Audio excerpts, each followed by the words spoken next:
en la exposición de motivos del anteproyecto de Código Penal alemán de los años 60, esa amarga necesidad en la comunidad de seres imperfectos que los hombres somos.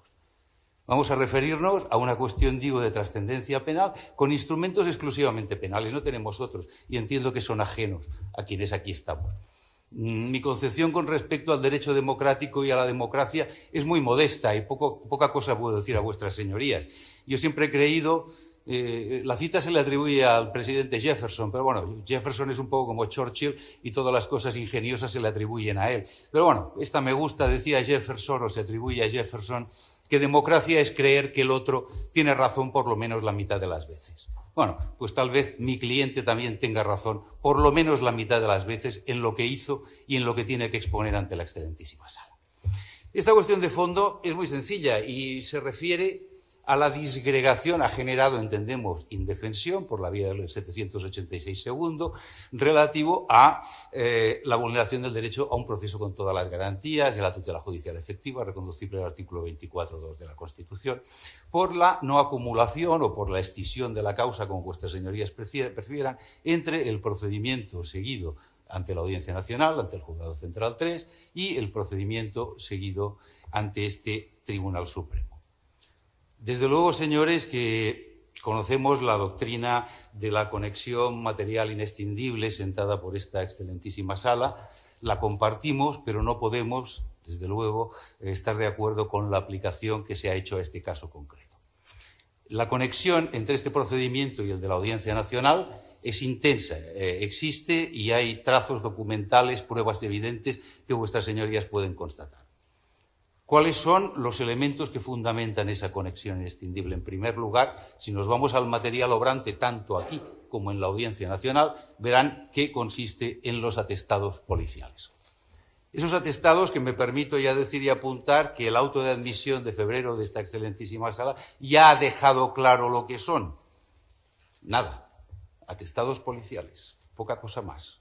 Desde luego, eliminados los atestados policiales, los informes policiales, los resúmenes de prensa, las colecciones de vídeos y alguna testifical, poca cosa más nos queda y tendremos que iniciar en este juicio ex novo lo que es la constitución de la auténtica prueba para valorar las responsabilidades que se imputan a los acusados. Decía los atestados policiales, desde el primer momento, y por ejemplo desde el atestado 95 de octubre de 2017, se viene diciendo que lo esencial en este juicio, lo esencial en este procedimiento es la actitud omisiva de los miembros de la Policía Autonómica de Cataluña, de los 17.000 agentes armados que representan un poder coactivo suficiente como para fundamentar una acusación por rebelión. Ese sería un aspecto de violencia potencial remarcado constantemente por el Ministerio Fiscal, en connivencia con el poder político, en connivencia con el Comité Estratégico, con los representantes del poder político y con la conexión imprescindible de mi representado, el señor Ford, formaron parte de un plan fraguado para declarar, por medios violentos, la independencia, la secesión de la Comunidad de Cataluña. En el mismo sentido abunda el atestado 31-2017, 2148/3 y el atestado 112 también de la Guardia Civil. Es decir, según la información o la opinión policial puesta de manifiesto tanto en la Audiencia Nacional como en el Tribunal Supremo, existe esa conexión material inescindible. Era un hecho para los autores de los atestados en cuestión. El Ministerio Fiscal mantuvo sistemáticamente la misma posición. Y en cualquier resolución que se ha dictado, en cualquier informe que se ha emitido relativo a la persona del señor Ford, se ha venido diciendo lo mismo. El puntal de la rebelión, ese brazo militar, está constituido por esa fuerza armada y nuevamente el nexo inescindible que conecta la voluntad política con la capacidad coactiva de la policía es el señor Ford. Así se refleja ya en la propia querella del fiscal general del Estado de 30 de octubre de 2017. Cito literal, por favor. La declaración de independencia impulsada por los querellados lleva ontológicamente anudada la asunción en exclusiva del mando de los Mossos d'Esquadra. Y así sucesivamente en numerosos informes del Ministerio Fiscal sobre esta cuestión. Porque y así planteo este juicio, y no quiero equivocarme, el señor Ford no está aquí por ser un miembro más del gobierno que el día 27 de octubre firmara o no firmara una resolución o una propuesta de resolución en la que se hablaba de la independencia de Cataluña. Digamos que no está en ese grupo homogéneo en el que todos tienen una responsabilidad más o menos compartida. Tampoco por firmar un acuerdo de gobierno del día 6 de septiembre en el que se decía que, bueno, pues aquí estamos todos y lo asumimos todos y somos solidarios. No, no, no. Entendemos que si se habla del señor Ford y se habla del día 20-21 de septiembre y se habla del día 1 de octubre, es porque el señor Ford, como consejero de Interior, se viene predicando desde la instrucción y desde la acusación, tenía capacidad de dominio sobre la fuerza policial. Esa ha sido la posición del Ministerio Fiscal a lo largo de la instrucción.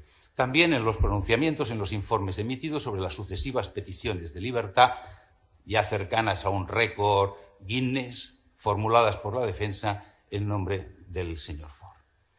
La instructora de la Audiencia Nacional y en su día el instructor del Tribunal Supremo también coincidieron en la cuestión de la conexión material inescindible. La instructora de la Audiencia Nacional, por supuesto que con toda plenitud a través de la exposición razonada en la que ya planteó que la competencia por el todo fuera asumida por la Sala Segunda. El instructor también en algunos puntos, cuando ya en los balbuceos de la instrucción vio la necesidad de acumular en la Sala Segunda a los miembros del Gobierno imputados en su día, en su origen, en la Audiencia Nacional. Esa era la situación en noviembre, diciembre del año 2017 y todo parecía apuntar efectivamente a que sería el Tribunal Supremo el encargado del conocimiento global de la causa.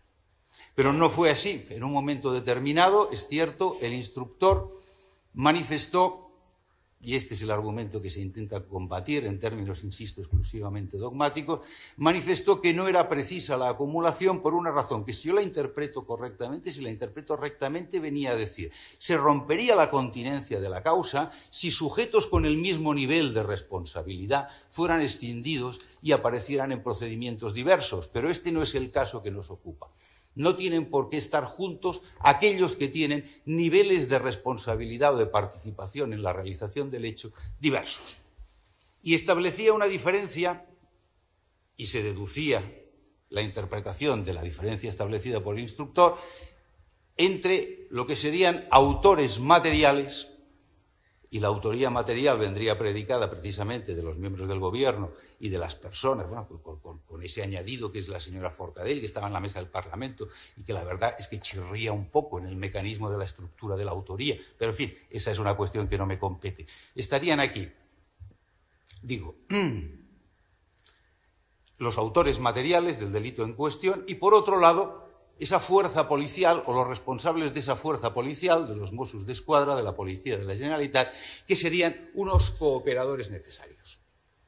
Claro, aquí ya se nos plantea un problema que desde luego vendría de la mano del principio de accesoriedad limitada de la participación, pues tal como venía formulado clásicamente pues, por Jeschek.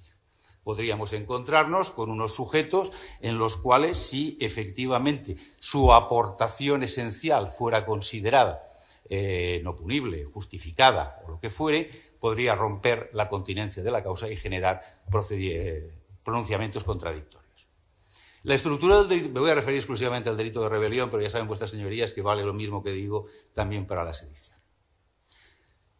El delito se ha planteado en los siguientes términos y aquí es donde creo que está el problema.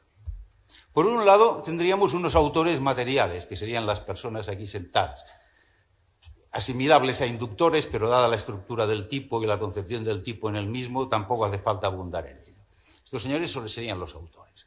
No sabemos si serían autores por autoría directa, por incitación a las masas a actuar violentamente en ruptura del Estado constitucional, o si más bien actuarían en una estructura de comisión por omisión, dado que serían garantes por injerencia, por actuar precedente peligroso, a través de las manifestaciones que habían efectuado incitando a la participación de la población de Cataluña que compartía su ideario. Estos serían unos sujetos y estarían aquí en el Tribunal Supremo. Luego tendríamos esto sí que está claro, en la Audiencia Nacional tenemos a unos cooperadores necesarios en comisión por omisión. Esto ya viene dicho por todas partes y por todo el mundo, que lo que se les imputa, lo que se les atribuye, es que instrumentalizados por el poder político no hicieron lo que debían hacer. Es decir, no impidieron la celebración del referéndum del 1 de octubre en los términos dispuestos por el auto del Tribunal Superior de Justicia de Cataluña de fecha 27 de septiembre de 2017. Ya los tenemos allí en otro procedimiento. Y luego tenemos a los autores materiales del levantamiento insurreccional. Perdón. Que serían esos sombríos y peligrosos ciudadanos de Cataluña, avezados en la recluta de ancianas y de menores, que oponer al celo constitucional de las fuerzas y cuerpos de seguridad del Estado, que estos ni están ni se les espera porque no están en procedimiento alguno. Dado que, por lo menos, que sepa esta defensa, aquellos 5 detenidos de los que en su día habló el señor Pérez de los Cobos en este gravísimo incidente insurreccional, no sabemos dónde han ido a parar, ni qué ha sido, ni cuál ha sido su fortuna procesal. Evidentemente, esta configuración de la tipicidad, esta configuración de la autoría y esta escisión en 2 procedimientos puede llevar a conclusiones perfectamente indeseables, porque piensen vuestras señorías y es perfectamente factible. Los policías y los responsables del Departamento de Interior que se hallan en la Audiencia Nacional podrían obtener un procedimiento en el que se dijera, pues oiga, efectivamente, se intentó que ustedes fueran desleales a la Constitución, pero ustedes no lo fueron. Ustedes actuaron rectamente con los medios de los que disponían. Bien, ese pronunciamiento podría ser radicalmente contradictorio con uno emanado en esta sala porque faltarían elementos para articular una conclusión de esta naturaleza. La sala, en un pronunciamiento de este tipo por parte de la Audiencia Nacional, podría decir, bien, nos hallamos ante una tentativa por parte de estos señores de incidir en la actuación de las fuerzas y cuerpos de seguridad de la Generalitat, pero es una tentativa fracasada. Y la tentativa fracasada, desde luego, tiene unas consecuencias completamente diferentes a las de la autoría. Incluso la escisión del procedimiento nos podría cegar la vía a el mecanismo o a la calificación por conspiración, porque evidentemente podrían vuestras señorías llegar a la conclusión de que se reunieron en comités estratégicos y se concertaron para ver si algún día accedían al mando supremo de la Policía de la Generalitat y los reclutaban en las filas de la rebelión. Pero si, desde luego, eso no caló y no tuvo influencia o ni siquiera llegó a la cúpula policial, mal podría esta excelentísima sala efectuar un pronunciamiento que se limitara al título de imputación de la conspiración, que, por cierto, está recogido expresamente en el auto de admisión de este tribunal. Aparte de la estructura de la autoría, de los problemas dogmáticos y del riesgo de ruptura de continencia de la causa y de la posible emisión de pronunciamientos contradictorios, hay otra cuestión relativa también a la escisión que es preocupante para la defensa del señor Forn. Excelentísimos señores, solamente la defensa de los policías sabe cuáles son los mecanismos de prueba correctos para desvirtuar las imputaciones efectuadas por la acusación con base copy-paste en los atestados de la Guardia Civil. Solamente el mayor trapero y los altos responsables del Departamento de Interior saben qué elementos fácticos interponer en el camino de la construcción del relato acusatorio. Esta defensa los ignora, intenta intuirlos.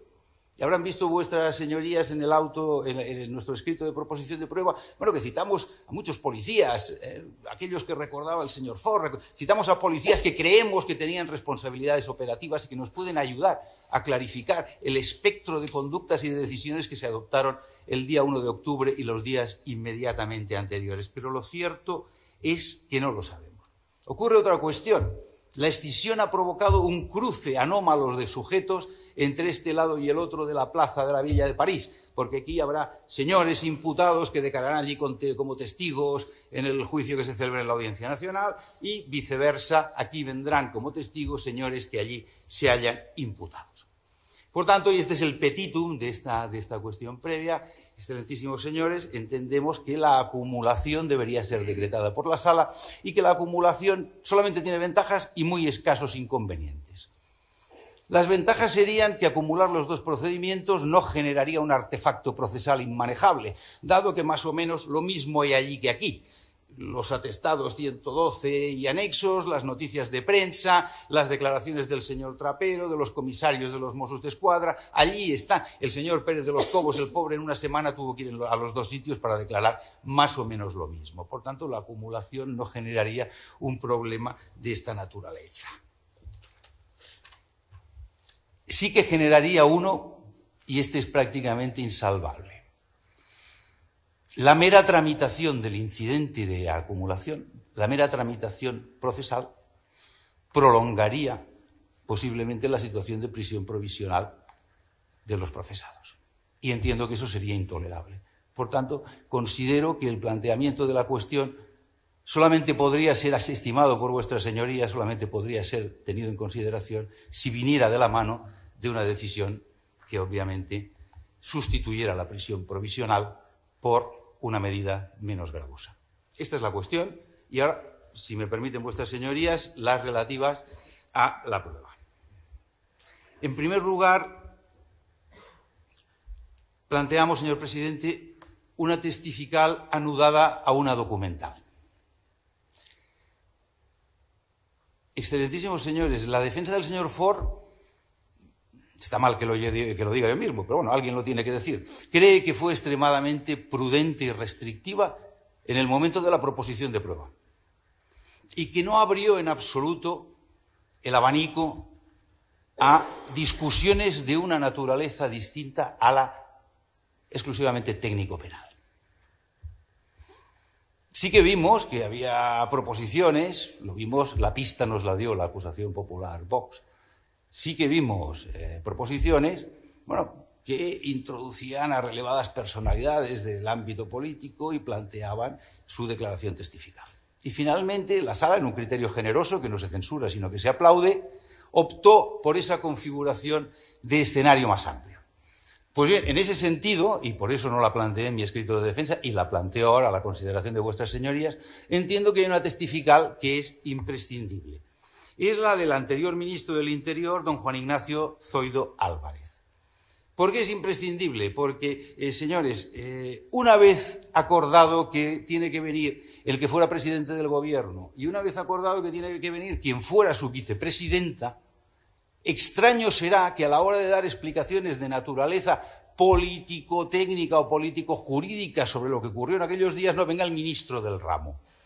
Ítem más cuando, y aquí viene la documental que propongo, cuando el señor Zoido, en fecha 18 de enero del año 2018, compareció ante la Comisión de Interior del Senado y formuló una extensa exposición sobre los hechos relativos a la actuación policial de unos y otros, de Mossos d'Esquadra, Guardia Civil y Cuerpo Nacional de Policía, el día 1 de octubre y días anteriores. Un informe extenso a petición propia de más de una hora de duración. Tengo que confesar que en el momento de formulación de nuestro escrito de defensa no lo teníamos presente. Se propone como documental, es una documental que lo único que puedo hacer con ella, excelentísimos señores, es dar la referencia digital, que es senado.es, web, actividad parlamentaria, _iniciativas. Y ahí está la intervención del señor Zoido. No nos planteábamos que vinieran políticos, aparte de los procesados, pues ya que vienen, creemos que este no puede faltar. Y luego, una cuestión final relativa a la denegación que se ha efectuado de una prueba por parte de otra de las partes. Lo haremos muy brevemente porque, sin duda, la parte a quien le ha sido desestimada lo hará con mayor rigor y mejor profundidad. Se ha desestimado esta pericial de policía de los señores Hugh Gorder y Duncan McCausland. Y yo entiendo que el criterio de la sala para la desestimación, si lo entiendo bien, si entiendo correctamente lo que vuestras señorías han dicho, es que consideran que la definición de lo que pueda ser violencia de un grupo de personas o de lo que puedan ser criterios de técnica policial en determinadas circunstancias no es un conocimiento especializado que merezca ser objeto de pericial. Es decir, que vuestras señorías, que los aquí presentes, que los técnicos en estrados tenemos elementos más que suficientes para saber si una multitud es violenta o no es violenta y para decidir si un operativo policial es correcto o no. Yo no quiero entrar en la primera parte del análisis que presumo a la sala, el de que todos podemos decidir si una multitud es violenta o no es violenta, pero sí, en interés del que fuera consejero de Interior y responsable político de la policía, debo entrar en el segundo. Y la verdad es que es una prueba, en este punto concreto, que es el 4 de la proposición de prueba, en la página 3 de la traducción del informe, pues sí que entiendo que me afecta y que debo defenderlo. Porque aquí se refiere exclusivamente a cuestiones de técnica policial. Y yo creo, señorías excelentísimas, que veremos en este juicio que la técnica policial, si es que ello existe, es algo subyacente a muchos de los razonamientos y de las cuestiones que aquí se nos van a plantear. Los informes del señor Pérez de los Cobos, su declaración, los atestados policiales ponen de relieve una ineptitud técnica del protocolo de actuación de los Mossos d'Esquadra del día 19 de septiembre, réplica o respuesta a la instrucción número 3 de la Fiscalía Superior de Cataluña pidiendo planes operativos, diciendo que ese plan es deficiente desde la perspectiva de dar cumplimiento a la instrucción número 3. Y en ese punto abundan también en puntos técnicos. Por lo visto, ellos dicen que son técnicos, los policías, el señor Pérez de los Cobos, los informes de Guardia Civil y de Cuerpo Nacional de Policía se refieren a cuestiones de praxis policial presidida por un criterio antecedente de naturaleza técnica. Pues bien, entiendo que en este punto 4, el informe del señor Order, etcétera, sí que revestiría las condiciones de la pericial ortodoxa sometida por regla general a consideración de jueces y tribunales. Estas son mis cuestiones previas. Excelentísimo señor, yo de citas voy a hacer una de muy anticuada, es la única que creo que puede inspirar lo que quiero transmitir al tribunal y la que viene referida a mi actuación. Es de von List, es un clásico, la conocemos todas, la conocemos todos. El derecho penal